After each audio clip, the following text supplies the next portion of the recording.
یہ اجتماعی گھر بھی بنایا مسجد کی صورت میں، اور معاشرت ہو، ملک کا نظام ہو، سب جو مبنی تھا وہ دین پہ مبنی تھا۔ لہٰذا ایک منافق آدمی نفاق پہ اگر رہتا تو اس کو جرت نہیں ہوتی تھی کہ وہ علانیہ نفاق کا مظاہرہ کر سکے۔ ایک کافر کفر پہ ہے، اس کو جرت نہیں ہوتی تھی کہ وہ اپنا کفر دکھا سکے۔ بڑے سے بڑا منافق نماز پڑھنے پہ مجبور تھا، بڑے سے بڑا منافق جہاد کرنے پہ مجبور تھا۔ تو مطلب اب ماحول، اگر ہمارا ماحول میں دین غالب ہوگا تو دینداری کو عزت ملے گی، ماحول میں اگر بے دینی غالب ہوگی تو بے دینی کو عزت ملے گی۔ ٹھیک ہے۔ اب سب سے پہلی بنیاد ہم لوگ ماحول جو ضرورت ہے وہ ضرورت یہ ہے کہ ایک تو آپ نے جو آیت تلاوت فرمائی، ادعو الی سبیل ربک بالحکمت والموعظۃ الحسنۃ وجادلہم باللتی ہی احسن۔ جادلہم کا مطلب میں اگلے سے بات کروں بہترین اخلاق کے ساتھ، میں اگلے سے بات کروں اگلے کا درد لے کے، محبت لے کے، میں اگلے سے بات کروں موقع دیکھ کے۔ یہ سارے وہ ہیں اخلاقیات ہیں، لیکن اس سے جو کہیں زیادہ ضروری ہے، آج ہم دین کی بات کر رہے ہیں اور دین کی بات اثر نہیں کر رہی، باطل کی دعوت دینے والے بات کر رہے ہیں اور وہ اشارہ کرتے ہیں اور لوگ باطل کی طرف چل پڑتے ہیں۔ وجہ کیا ہے؟ وجہ اگر ہے تو وہ ماحول کا فرق ہے۔ تو علی صاحب رمضان کا مہینہ ہے، رمضان کے مہینے میں ماحول بن جاتا ہے۔ ایک بات بتائیں، جی عام دنوں میں روزہ رکھنا آسان ہے؟ بالکل نہیں، ہاں کیوں؟ بالکل نہیں، ماحول آپ کا ساتھ نہیں دے رہا۔ جی ہاں، لیکن رمضان میں میرا چھوٹا بیٹا ہے 7-8 سال کا، پچھلے سال بھی، پچھلے سے پچھلے سال، ہر سال وہ ضد کرتا ہے کہ میں روزہ رکھوں گا۔ کیا وجہ ہے؟ وجہ یہ ہے کہ رمضان کا ماحول ہم گھر میں بھی دیکھ رہے ہیں، افطار کہاں ہوتا ہے؟ گھر میں۔ رمضان کا ماحول گھر میں، تو گھر کا ماحول بچے کو مجبور کر رہا ہے روزہ رکھنے پہ، حالانکہ نماز پڑھنا مشکل ہے یا روزہ رکھنا مشکل ہے۔ وہی ماحول، وہی افطار والا ماحول ہم مسجد میں بھی دیکھ رہے ہیں کہ اجتماعی افطار ہو رہا ہے، وہی ماحول میں سڑکوں پہ بھی دیکھ رہا ہوں جی ہاں، کہ افطار کرایا جا رہا ہے، روزہ داروں کو عزت دی جا رہی ہے۔ تو اب روزہ رکھنے پہ ایک غیر مسلم، ایک ہندو، عیسائی ہمارے محلوں میں رہ رہے ہیں، وہ پابند نہیں ہے روزہ رکھنے کے، لیکن ماحول کی وجہ سے وہ بھی ہمارے اس فرض، اس ماحول کا احترام وہ بھی کر رہے ہیں، اللہ انہیں جزائے خیر دے، احترام وہ بھی کر رہے ہیں، لیکن ماحول کی وجہ سے ان میں بھی جرت نہیں ہے کہ وہ علانیہ کھا سکے، علانیہ کھا سکے۔ تو اب لیکن رمضان جیسے نکل جاتا ہے، وہ ماحول گھر کا، وہ ماحول محلے کا، وہ ماحول مسجد کا، وہ ختم ہو جاتا ہے۔ پھر صرف حاضری لگانی، ایک مسجد میں نماز کی صورت میں حاضری لگانی ہے، وہ حاضری لگا کے پھر ہم نکلتے ہیں، پھر ہم کہتے ہیں جی رمضان میں تو ایسے تھے، ہم یہاں سے۔ اصل جو فرق ہے، آپ کا جو معاون ہے وہ ہے کیا؟ آپ کا ماحول۔ اور اس میں ایک بڑا وقت جو میں خاص طور سے جو والدین ہیں ان کی خدمت میں عرض کروں گا، اکثر ایک شکایت ہوتی ہے کہ جی اپنے بچوں کی تربیت ہم کیسے کریں؟ یقیناً تربیت اگر بچوں کی نہیں ہو رہی تو اس پہ قصور ہمارا ہے کہ ہم گھر کا ماحول نہیں دے رہے ہیں، جہاں تعلیمی ادارے جو ہیں وہ تربیت کا ماحول نہیں دے رہے ہیں۔ لیکن اللہ نے ہمیں رمضان کی صورت کی، رمضان میں آخری عشرے میں اعتکاف کی صورت میں اللہ نے ہمیں ایک موقع دیا ہے، انیق صاحب ہمیں موقع دیا اپنے بچوں کو اپنی مسجد میں اعتکاف کرائیں۔ یہ جو 10 دن کا اعتکاف ہے نا اخیر عشرے کا، یہ انسان کی زندگی بدل دیتا ہے، یہ انسان کی زندگی بدل دیتا ہے۔ تو اس لیے میرا جو عرض ہے وہ میں ایک ہی چیز پہ زور دوں گا، وہ یہ کہ ماحول بنائیں۔ ماحول مشکل سے مشکل کام کو آسان کر دیتا ہے، مشکل سے مشکل کام کو آسان کر دے۔ قرآن کریم نیکیوں کے لیے انیق صاحب بہت سے الفاظ استعمال کرتا ہے، بہت سے الفاظ، نیکی بدی کے لیے جیسے طیب ہے، خبیث ہے، نیکی کے لیے جیسے حسنہ ہے، سیئہ ہے، اس طرح قرآن کریم نیکی کے لیے ایک لفظ استعمال کرتے ہیں یسرا۔ یسرا کے معنی آسان نہیں، بہت آسان، اور برائی کے لیے قرآن کریم اس لفظ استعمال کرتے ہیں عسرا، بہت مشکل۔ یہی چیز رمضان میں ہم دیکھ رہے ہیں، رمضان میں روزہ نہ رکھنا، روزہ نہ رکھنا مشکل ہے، روزہ رکھنا آسان ہے، روزہ نہ رکھنا مشکل۔ تو روزہ جو نہ رکھنا مشکل ہے کس وجہ سے؟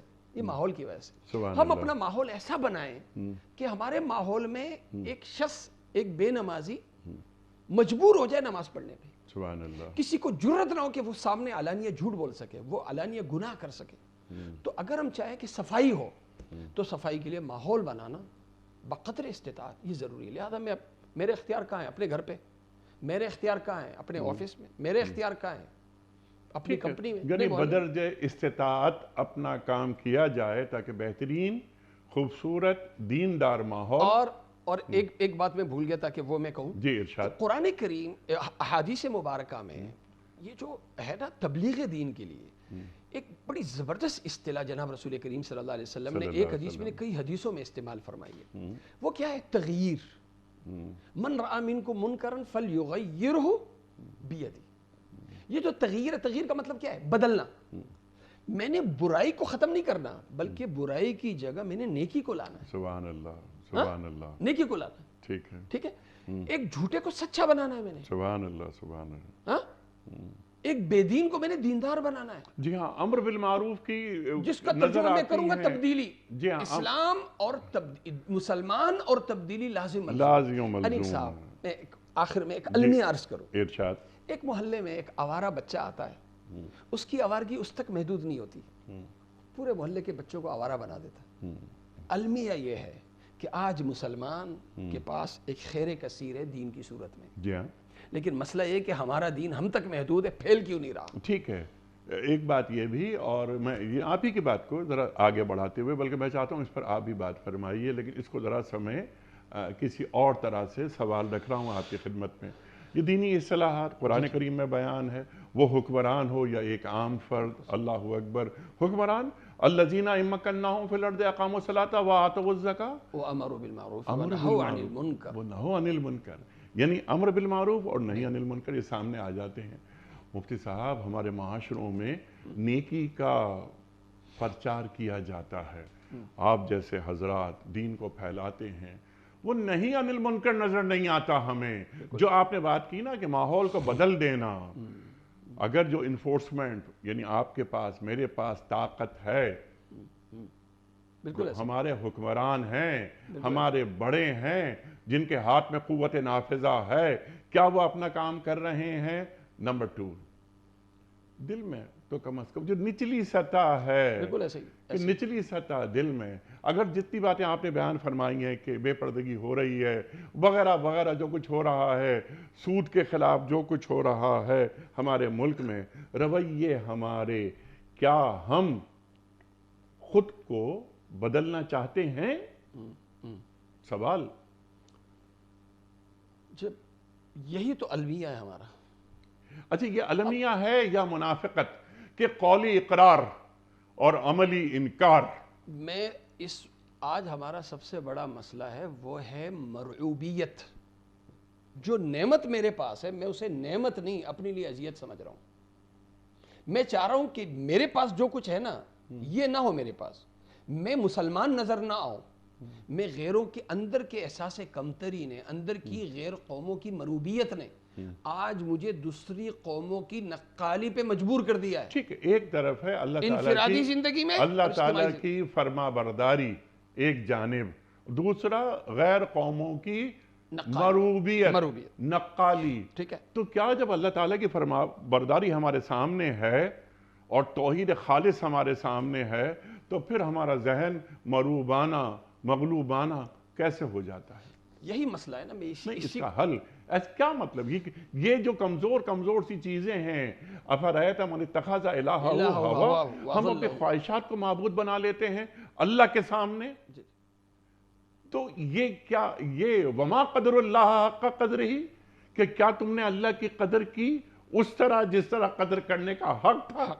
تو پھر ہم زبان سے اس بیماری میں، انیس صاحب میں عرض کروں، اس بیماری میں صرف حکمران نہیں ہم سب مبتلا ہیں. جی میں عرض کروں، میں نے ایک بہت سخت بات کی تھی ابھی، نہیں مفتی صاحب میرا سوال شاید سخت ہے کہ کیا ہم تبدیلی چاہتے بھی ہیں؟ جو آپ نے بات کی ماحول ماحول ماحول، بہت اچھی بات کی آپ نے. کیا اپنے ماحول کو ہم بدلنا چاہتے ہیں؟ ہم اپنے آپ کی تبدیلی نہیں چاہتے، ہم اسلام کی تحدید چاہتے ہیں. اسلام کی تحدید چاہتے ہیں. اسلام کی تحدید، اسلام کو ہم ایک حد میں رکھنا چاہتے ہیں. اللہ وہ حد کیا ہے؟ مسجد ہے، مدرسہ ہے، خانقاہ ہے. اللہ ٹھیک ہے.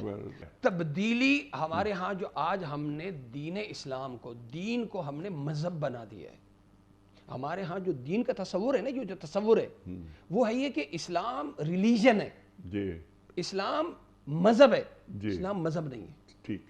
اسلام کے معنی کیا ہے؟ ٹھیک. اسلام کے معنی ہے اپنے آپ کو مکمل اللہ کے حوالے کرنا. ٹھیک. اسلام ہے.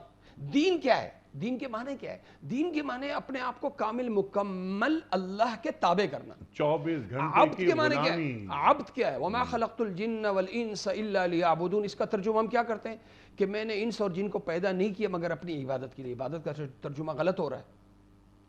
یا ایھا الناس اعبدوا ربکم، اس کا ترجمہ ہم کرتے ہیں اے لوگو اپنے رب کی عبادت کرو. یہ عبادت کا ترجمہ غلط ہو رہا ہے. یہی آپ نے مذہب میں محدود کر دیا دین کو. اعبدو کے معنی اپنے رب کے غلام بنو. سبحان اللہ، سبحان اللہ. ایک عبد اور ملازم میں بڑا فرق ہے. مسجد تک اگر دین محدود ہو تو اس کا مطلب ہے کہ ہم اللہ کے غلام نہیں ہیں، اللہ کے بندے نہیں ہیں، اللہ کے ملازم ہیں. سبحان اللہ. جیسے ایک ملازم آفس میں آتا ہے تو وہ خاص وقت تک خاص کام کے لیے وہ اپنے بوس کا پابند ہوتا ہے. جب وہاں سے نکلتا ہے تو کوئی پابند نہیں ہوتا. ٹھیک. آج ہم نے بھی مسجد یعنی اللہ کے دین کے ساتھ ہم نے جو سلوک مذہب کا کیا اور یہ جو ذہن ہمارا اندر سے بنا دیا گیا ہے کہ اسلام مذہب ہے. اسلام مذہب نہیں ہے. اسلام ایک نظام ہے. نظام دین ہے، مکمل ضابطۂ حیات کا نام دین ہے. سبحان اب اللہ. ایک تو لیکن یہ چیزیں آئیں گی کب؟ اس وقت آئیں گی کہ جب ہم اپنے حال کو دین بنا لیں گے. جب ادھر ہے نا، ادھر جب تک یہ تبدیل نہیں ہوگا. انقلاب آتا ہے انیق صاحب، ایک پیغمبرانہ انقلاب ہے اور ایک جو ہے وہ مغربی انقلاب ہے. مغربی انقلاب کی وہ جو تصور ہے نا، اوپر سے انقلاب آتا ہے. پہلے قانون سازی ہوتی ہے، پھر اس کے بعد عمل سازی ہوتی ہے، پھر ذہن سازی ہوتی ہے. پیغمبری جو دعوت کا جو طریقہ کار ہے وہ کیا ہے؟ نیچے سے انقلاب. پہلے ادھر کو بدلو. یہاں اگر پردے کی جگہ بے پردگی کی عظمت ہے. اللہ کے نبی صلی اللہ علیہ وسلم، ایک حدیث سنا رہا ہوں، صحیح بخاری صحیح مسلم کی روایت ہے. اللہ کے نبی صلی اللہ علیہ وسلم حج کو جا رہے ہیں. آپ نے ایک بوڑھے کو دیکھا، بیچارہ تھکا ہوا ہے، پسینہ پسینہ ہو رہا ہے، اس سے چلا نہیں جا رہا. اس کے ساتھ ایک اونٹ ہے، وہ اونٹ کو ہانکا کے لے کے جا رہا ہے. اللہ کے نبی صلی اللہ علیہ وسلم نے فرمایا ارکبھا، سوار ہو جا اس پہ. اس نے کہا یا رسول اللہ صلی اللہ علیہ وسلم، انہا ناقۃ للحرم، کہ یہ حرم کا اونٹ ہے یا اونٹنی ہے، اس پہ میں سوار نہیں ہو سکتا. اللہ کے نبی صلی اللہ علیہ وسلم نے دوبارہ فرمایا، وہ پھر بھی اس نے بات نہیں مانی. تیسری دفعہ اللہ کے نبی صلی اللہ علیہ وسلم نے فرمایا تیرا ناس ہو، سوار ہو جا. اللہ کے نبی صلی اللہ علیہ وسلم کی اس نے بات نہیں لی. کیوں؟ کہنے والے کون ہیں؟ اللہ کے نبی ہیں. کہنے والے اللہ کے نبی ہیں. بات نہیں لی. کیوں؟ اس کا ذہن نہیں تھا. اس کا ذہن جو قربانی کے جانور کے بارے میں جو تصور تھا، ہدیون، حدیث میں انہو ہدیون، یہ ہدی کے بارے میں تصور تھا کہ یہ مخدوم ہوگا، اس سے خدمت نہیں لی جاتی، اس کی خدمت کی جائے، خدمت نہ لی جائے. کیونکہ حج کے موقع پر یہ قربانی ہوگی. جی. تو اب جو عرب روایت سے، جو عرب ماحول سے جو ذہن بنا ہوا تھا، وہ اس ذہن کے تابع ہو کے حج کر رہا تھا. تو جب تک سب سے مشکل کام ہے اگلے کے ذہن کو بدلنا. سبحان اللہ. ٹھیک ہے. ذہن آپ کے موافق تب ہوگا، ذہن تب تبدیل ہوگا جب وہاں کا ماحول آپ کے موافق ہوگا. اگر ماحول آپ کے موافق نہیں ہے تو اب اگلے کے ذہن کو نہیں بدل سکتے. میں اس کی ایک دوسری مثال دوں. اس سے پہلے آپ ہی کی بات کو آگے بڑھاتے ہوئے آپ ضرور دوسری مثال دیجیے گا. کیا آپ نے بہترین بات فرمائی. اب کلم الناس علی قدر عقولہم، دین کی بات کو بقدر حکیمانہ انداز میں پہنچا دیا جائے. سرکار دو عالم صلی اللہ علیہ وسلم جب بچوں سے بات فرماتے تھے تو آپ کا انداز کچھ اور ہوتا تھا. نوجوانوں سے بات فرماتے تھے تو انداز کچھ اور ہوتا تھا. مردوں سے بات فرماتے انداز کچھ اور ہوتا تھا. خواتین سے مکالمہ ہوتا، ان تک دین پہنچاتے، ان انداز کچھ اور ہوتا. غیر مسلموں سے بات کرتے، بلکہ غیر مسلم علماء سے بات کرتے تو گفتگو کا انداز کچھ اور ہوتا.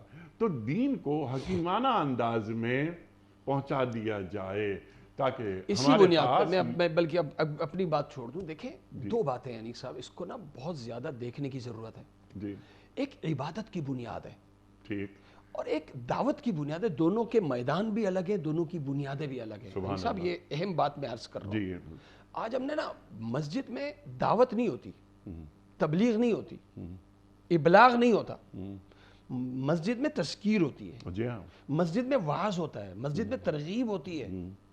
دعوت کے معنی اگلوں کو بلانا، دوسروں کو پہنچانا.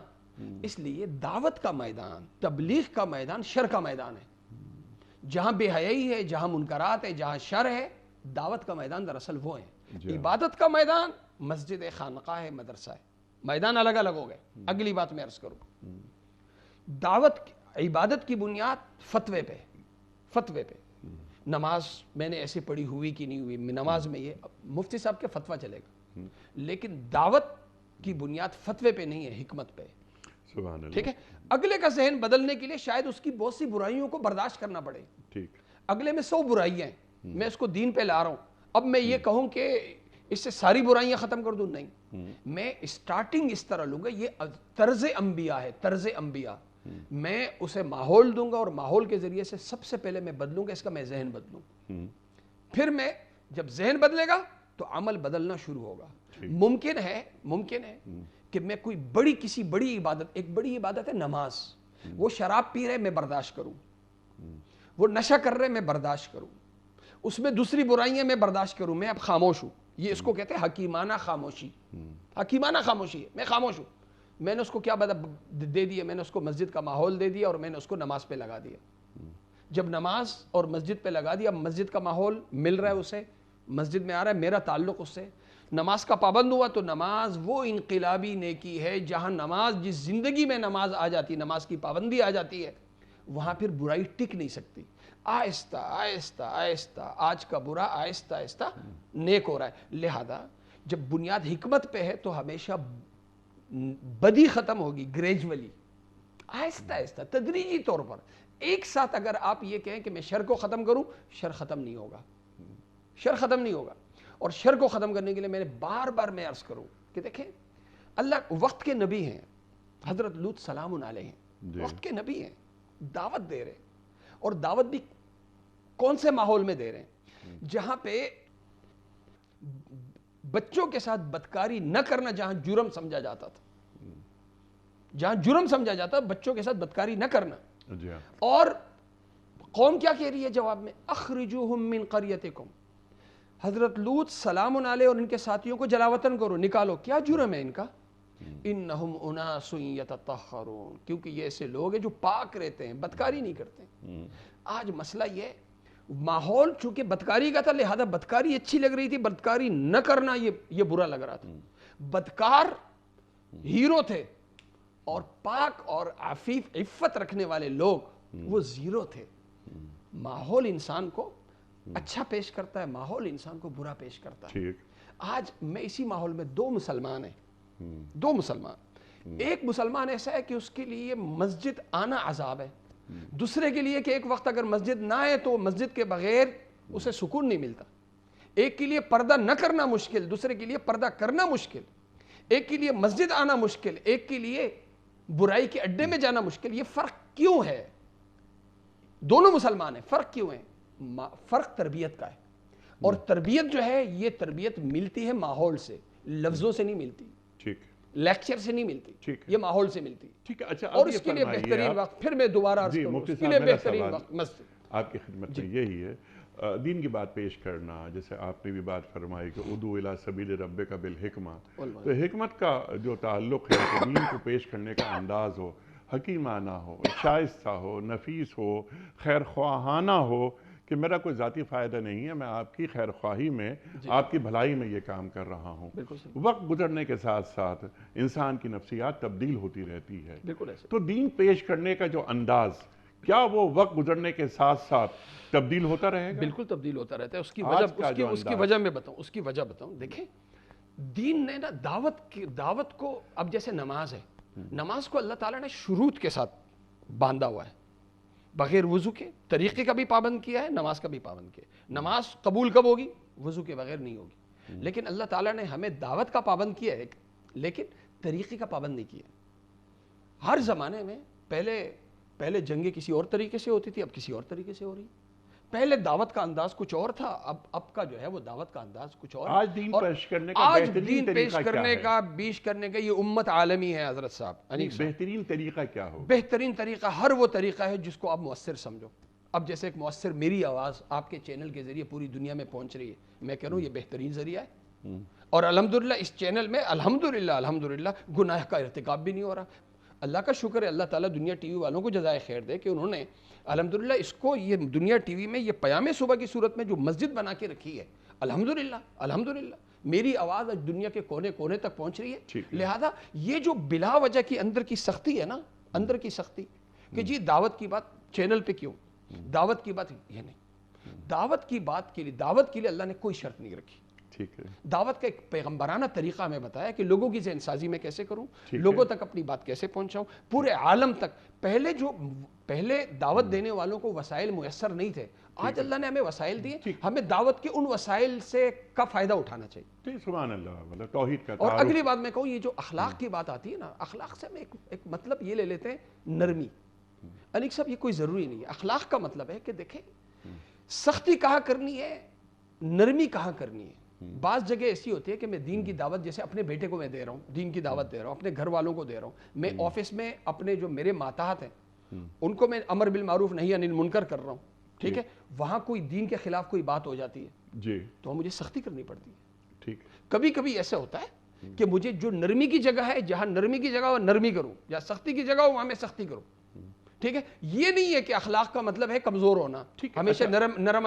میرا بیٹا جو ہے وہ اسکول نہ جا رہا ہو، کما نہ رہا ہو تو میں تو آپے سے باہر ہو جاؤں، لیکن اگر وہ نماز نہیں پڑھ رہا تو میں پیار سے سمجھاؤں. ایک دفعہ پیار سے سمجھاؤں گا، 2 دفعہ سمجھاؤں گا. اگر مستقل نماز چھوڑے گا یا گناہ کے کسی کام میں مبتلا ہوگا تو اگر میں سختی پہ مجبور ہوں گا تو مجھے سختی کرنی چاہیے. جی سبحان اللہ. سبحان اللہ. اخلاقیات کے حوالے سے اولاد سامنے ہو تو یہی کرنا چاہیے، کیونکہ جواب دہی ہوگی اللہ کے سامنے کہ تمہیں ہم نے اولاد دی، نعمت سے نوازا. لیکن جو یہاں ہمارے جو اس وقت زیر بحث معاملات ہیں کہ داعی دین کا کردار، یعنی اس کی علمی سطح. میں نے آپ سے عرض کی ایک بات کہ وقت بدلنے کے ساتھ ساتھ دین پیش کرنے کی یا وہ دعوت دین کی جو حکمتیں ہیں، جو تقاضے ہیں، کیا بدلتے رہتے ہیں؟ آپ نے فرمایا ہاں بدلتے رہتے ہیں.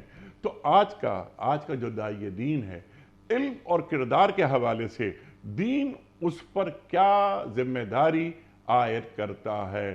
جو آج کے سوالات ہیں، بڑے سوالات ہیں، کیا ایک داعی دین کے لیے ضروری نہیں ہے کہ جو سوالات اٹھائے جا رہے ہیں ہماری نوجوان نسل کی جانب سے یا مغرب کی جانب سے، ان کا جواب کما حقہ وہ دے؟ ہم اخلاقیات کی باتیں بہت کرتے ہیں اور یہ ہمیں کرنی چاہیے، لیکن آج کے جو بڑے ایشوز ہیں، حکیمانہ انداز، وہ کیا ہوگا؟ اور کیا ہمارے داعی دین وہ اس بات کا خیال رکھ رہے ہیں؟ دیکھیں نماز ہے، نماز پڑھنے کے لیے عالم ہونا کوئی ضروری نہیں، زکوٰۃ دینے کے لیے، حج کرنے کے لیے عالم ہونا کوئی ضروری نہیں ہے، لیکن نماز پڑھنے کے لیے ایک عالم کی رہنمائی بہت ضروری ہے، زکوٰۃ دینے کے لیے ایک عالم کی رہنمائی بہت ضروری ہے. لہٰذا دین کی محنت نہیں، امر بالمعروف اور نہی عن المنکر کے لیے عالم ہونا کوئی ضروری نہیں ہے، کوئی ضروری نہیں ہے، لیکن علماء کی رہنمائی بہت ضروری ہے. آپ جاتے ہیں، کوئی سوال ایک داعی کے سامنے آ جاتا ہے، وہ داعی اگر کسی عالم کی رہنمائی میں تو وہ سوال ان کے سامنے رکھ دے اور وہ سوال پوچھے. ہمارے بہت سے، ہماری فورس ہے، بہت سے ہمارے نوجوان ہیں، اسکولوں میں ہیں، کالجوں میں، یونیورسٹی میں، اپنے محلے کے کسی مفتی صاحب سے، عالم سے، کسی بزرگ سے وہ جڑے ہوئے ہیں، وہاں کسی نے سوال کیا، اس کا جواب نہیں آ رہا تو وہ جا کے پوچھ لیں. تو یہ جیسے نماز اپنی جگہ ایک فرض ہے، اسی طرح نہی عن المنکر، امر بالمعروف یہ اپنی جگہ مستقل فرض ہے. اس کے لیے بہترین اخلاق میں سے ایک تو ہے نا فرض، ایک یہ کہ بہترین انداز داعی کون سا ہونا چاہیے. تو ہر نبی کے واقعے میں نا کچھ الفاظ آپ کو کامن ملیں گے. جیسے آپ کو ہر نبی کے واقعے میں توکل ضرور ملے گا، ہر نبی کے واقعے میں آپ کو علم ضرور ملے گا کہ علم. تو اسی طرح عالم کا جیسے علم کے لیے جیسے ہر کام ہم سیکھ کے کرتے ہیں، ہر کام دنیا کا ہر کام سیکھ کے کرتے ہیں، تو دعوت دین کی محنت کا جو کام ہے وہ بھی سیکھ کے کریں. سبحان اللہ. ٹھیک ہے، وہ بھی سیکھ کے کریں. ٹھیک ہے. لیکن اگر ہم نہ سیکھیں تو اس کا مطلب ہے کہ میں ایک کوتاہی کر رہا ہوں نا، ایک کوتاہی کر رہا ہوں میں. تو اگر ایک شخص ہے اس کو نماز کا ترجمہ نہیں آتا ہو، جی میرے کو نماز کا ترجمہ نہیں آتا، نماز کے مسائل نہیں آتے، میں نماز کیوں پڑھوں؟ نہیں بھائی، نماز پڑھ اور ساتھ ساتھ سیکھتا بھی رہے. تو دین کی دعوت دیتا رہے اور ساتھ ساتھ تو سیکھتا بھی رہے. سیکھنے کا یہ ہے کہ بھائی اپنی مسجد میں جا کے تو قرآن شروع کر دے، تو حدیث شروع کر دے، کم سے کم قرآن کا ترجمہ، تفسیر یہ تو تیرے کو آنی چاہیے نا. ٹھیک ہے. داعی کا توشہ کیا ہے؟ ٹھیک ہے. اسی طرح حدیث ہے، مثلا مشکات شریف ہے، ہر مسجد میں تقریباً اس کا درس ہوتا ہے. تو مشکات شریف اور قرآن، یہ دو جو ہے نا، یہ کم سے کم یہ دو، قرآن اور حدیث کا علم آپ کے پاس اتنا ہونا چاہیے کہ اگر کہیں آپ کے ساتھ کوئی اگر کہیں کوئی سوال کرے، کوئی اگلا مطمئن ہونا چاہے تو اطمینان آپ علم کے بغیر نہیں دلا سکتے. تو ہم اسے کہہ سکتے ہیں کہ یہ آپ کی طاقت ہے، علم آپ کی طاقت ہے، ایک داعی کی طاقت ہے. اور یہ طاقت ہر داعی کے پاس ہونی چاہیے، اور پھر اگلا جو ہے وہ یہ طاقت ہونی چاہیے، یہ طاقت لیتے رہنا چاہیے۔ ہمارے ہاں ایک المیہ یہ بھی ہے کہ عموماً جو ہے جو دعوت سے جڑے ہوئے ہوتے ہیں وہ اس کام کو ہی بس وہ کام سمجھتے ہیں، وہ آگے سیکھنے کی کوشش نہیں کرتے۔ جو سیکھے ہوئے وہ دین کی محنت سے ہٹے ہوئے، تو دو انتہاؤں پہ کھڑے ہیں، ٹھیک ہے؟ ان انتہاؤں سے ہمیں نیچے آنا چاہیے۔ جو دعوت سے جڑا ہوا طبقہ ہے اسے علم کے اس پہ آنا چاہیے، جو علمی طبقہ ہے اسے دعوت پہ آنا چاہیے۔ سبحان اللہ، سبحان اللہ۔ اور خاص طور پہ ہمارے جو نوجوان ہیں، وہ لڑکے اور لڑکیاں جو تعلیم یافتہ ہیں، ان کو دعوت دین کے لیے اپنی خدمات دینی چاہیے۔ دنیا کے ہر علم کو مسلمان کرنا چاہیے، جو اقبال فرماتے ہیں۔ اور جب داعی دین بات کرے تو اس کی گفتگو میں عہد کا لمس نظر آئے۔ اللہ اکبر، اللہ اکبر۔ اور وہ یہ بتائے کہ قرآن پرانا کیوں نہیں ہوتا، شریعت پرانی کیوں نہیں ہوتی، اور تا قیامت ذہن انسانی کی امامت قرآن کریم کیسے کرتا رہتا ہے اور کیسے کرتا رہے گا۔ تو اس کے لیے ضروری ہے کہ داعی دین علم اور کردار دونوں ساتھ ساتھ چلیں، گفتگو میں عہد کا لمس آنا ضروری ہے۔ اور ایک آخر میں ایک جملہ رہ گیا ہے، ارشاد فرمائیے، ہمارا بس لاسٹ منٹ۔ آپ نے جو قیادت کی بات کی نا، ایک تو قرآن ہمیں قوم نہیں کہتا، قیادت کہتا ہے، امت۔ دوسرے نمبر پہ پیغمبروں کو اللہ تعالیٰ نے بھیجا، اس کے لیے قرآن ورڈ استعمال کرتا ہے ارسال کا، بعث کا، بھیجنا۔ اور اس امت کو بھی اللہ نے بھیجا ہے، اس کے لیے جو ورڈ یوز کیا اللہ نے وہ اخرج ہے، اخراج ہے۔ دونوں کے معنی کنتم خیر امت، تم بہترین امت، اخرجت للناس، تمہاری تشکیل کی گئی۔ تو اس قرآن، اس امت کا اعزاز ہے کہ قرآن اسے امت کہتا ہے۔ دوسرے نمبر پہ قرآن کریم نے ہمارے لیے لفظ اخراج کا لفظ کیا، اللہ تعالیٰ نے تمہیں اس کام کے لیے نکالا ہے۔ جی سبحان اللہ۔ تو ایک بہت بڑا اعزاز اس امت کا ہے۔ اور اسی طرح شرع لکم من الدین ما وصی بہ نوح والذی، تو آگے ان اقیموا الدین، دین کو قائم رکھو۔ ٹھیک۔ تو میری شناخت کیا ہے؟ میری شناخت میرا دین ہے۔ سبحان اللہ۔ اور دین میرا بہترین شناخت کیسے بنے؟ میں جہاں ہوں میں اپنے ارد گرد کے ماحول کو دین کے موافق بناؤں۔ سبحان اللہ، اپنے ماحول کو دین کے موافق بناؤں۔ میری گفتگو سے، میرے کردار میں اتنی کشش ہونی چاہیے کہ لوگ خود بخود میرے قریب آئیں۔ گفتگو ہو تو گفتگو، اللہ اکبر، اللہ اکبر۔ حضرت علی کرم اللہ وجہہ کا قول کہ تکلموا لتعارفوا، کلام کرو تاکہ پہچانے جاؤ۔ جب ایک شخص دین کی بات کرتا ہے اور اپنے اندر دین کو اتارتا ہے تو اس کی باتوں میں اللہ خود تاثیر ڈال دیتا ہے، لوگ اس کے پاس آتے ہیں، اس کی بات کو سنتے ہیں۔ لیکن عہد حاضر کے جو تقاضے ہیں ان کو بھی پورا کرتا رہے، اپڈیٹڈ رہے۔ آج دنیا کہاں گئی ہے، کہاں جا رہی ہے، اس پر بھی گہری نگاہ رکھنا دین پیش کرنے والی کی بنیادی ذمہ داریوں میں شامل ہے۔ میں آپ کا بڑا شکر گزار مفتی صاحب، اللہ آپ کو اچھا رکھے، آپ تشریف لائے۔ انشاءاللہ تعالیٰ کل ایک نئے مہمان اور ایک نئے موضوع کے ساتھ حاضر ہوں گے۔ کل تک کے لیے اپنے میزبان انیق احمد کو اجازت دیجیے۔ خدا حافظ۔